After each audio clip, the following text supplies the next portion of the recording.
குழந்தைங்க விரும்பி சாப்பிட்ற எக் ஃப்ரைட் ரைஸை இன்றைக்கி ரெஸ்டாரண்ட் ஸ்டைலில் வீட்டிலேயே எப்படியா ஹெல்த்தியாக பண்ணுறதுன்னு பார்க்கலாமா? அதுக்கு நான் 300 கிராம் பாஸ்மதி ரைஸ் எடுத்து 1/2 அன் ஹவர் ஊற வச்சுருக்கேன். அடுத்து தேவையான வெஜிடபிள்ஸ்லாம் கட் பண்ணிக்கலாம்.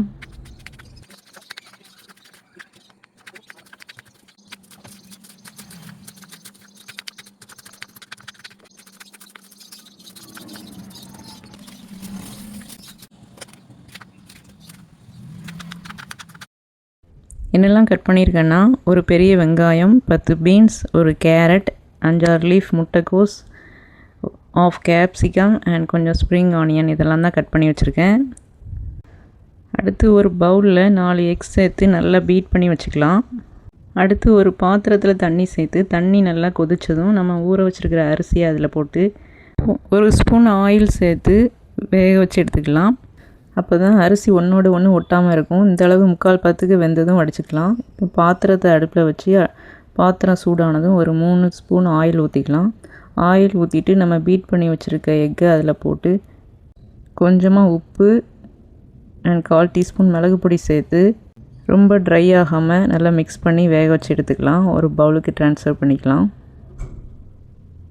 அடுத்து ஒரு பாத்திரத்தை அடுப்பில் வச்சு பாத்திரம் சூடானதும் ஒரு 4 டேபிள் ஸ்பூன் ஆயில் ஊற்றிக்கலாம். ஆயில் சூடானதும் அதில் நம்ம வெங்காயத்தை சேர்த்துக்கலாம். போட்டு நல்லா வதக்குங்க. வெங்காயம் லைட்டாக வந்ததும் 1 பை 1 நம்ம வெட்டி வச்சுருக்க வெஜிடபிள்ஸ்லாம் ஒன்று ஒன்றா சேர்த்துக்கலாம். பீன்ஸ், கேரட், கேப்சிகம் எல்லாத்தையுமே சேர்த்துக்கோங்க. சேர்த்துட்டு நல்லா மிக்ஸ் பண்ணி விட்டுருங்க. கொஞ்சமாக காய்க்கு தேவையான அளவு உப்பு அண்ட் ஒரு 2 ஸ்பூன் தண்ணி சேர்த்து நல்லா மிக்ஸ் பண்ணி ஒரு 3/4 பதத்துக்கு வேக விடுங்க. காய் வெந்ததும் நம்ம சாதத்தை போட்டு அது கூட 1 teaspoon chilli powder, 1 tablespoon soya sauce and 1/2 teaspoon pepper powder, 1 teaspoon உப்பு and 2 tablespoon tomato sauce போட்டு நல்லா ரைஸ் உடையாமல் மிக்ஸ் பண்ணி விடுங்க. அது கூட ஸ்க்ராம்பிள்டு எக்கும் சேர்த்து நல்லா மிக்ஸ் பண்ணி மல்லியெல்லாம் தூவி எடுத்தால் நல்ல சுவையான எக் ஃப்ரைட் ரைஸ் ரெடி.